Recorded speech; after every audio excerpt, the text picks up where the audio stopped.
Hello and welcome to another edition of What Does the Bible Say? I'm your host, John Van Gorder, and today I am reading Genesis 33, and I am reading out of the New Living Translation.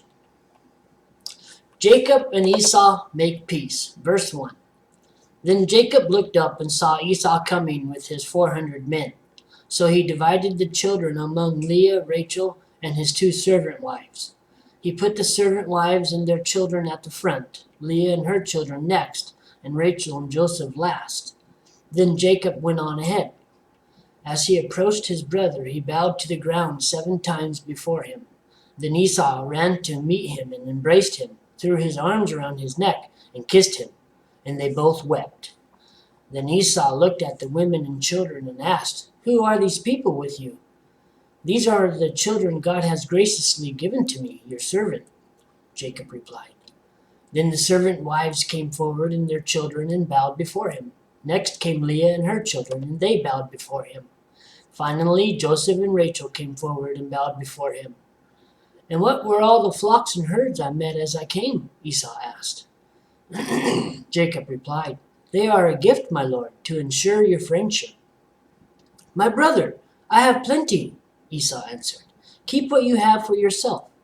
But Jacob insisted, "No, if I have found favor with you, please accept this gift from me. And what a relief to see your friendly smile. It is like seeing the face of God. Please take this gift I have brought you, for God has been very gracious to me. I have more than enough." And because Jacob insisted, Esau finally accepted the gift. "Well," Esau said, "let's be going. I will lead the way." But Jacob replied, "You can see, my lord, that some of the children are very young, and the flocks and herds have their young too. If they are driven too hard, even for one day, all the animals could die. Please, my lord, go ahead of your servant. We will follow slowly, at a pace that is comfortable for the livestock and the children. I will meet you at Seir." "All right," Esau said, "but at least let me assign some of my men to guide and protect you." Jacob responded, "That's not necessary. It's enough that you've received me warmly, my lord." So Esau turned around and started back to Seir that same day. Jacob, on the other hand, traveled on to Succoth. There he built himself a house and made shelters for his livestock. That is why the place was named Succoth, which means shelters. Later, having traveled all the way from Padanaram, Jacob arrived safely at the town of Shechem in the land of Canaan. There he set up camp outside the town.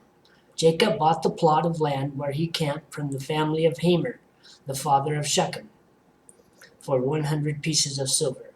And there he built an altar and named it El Elohe Israel. Well, that concludes today's reading. I have no 2 cents to give today. That's pretty straightforward.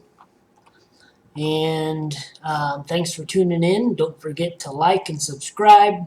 You can also share my videos. Let's get the word out to the world. And I'll talk to you guys next time. Bye-bye.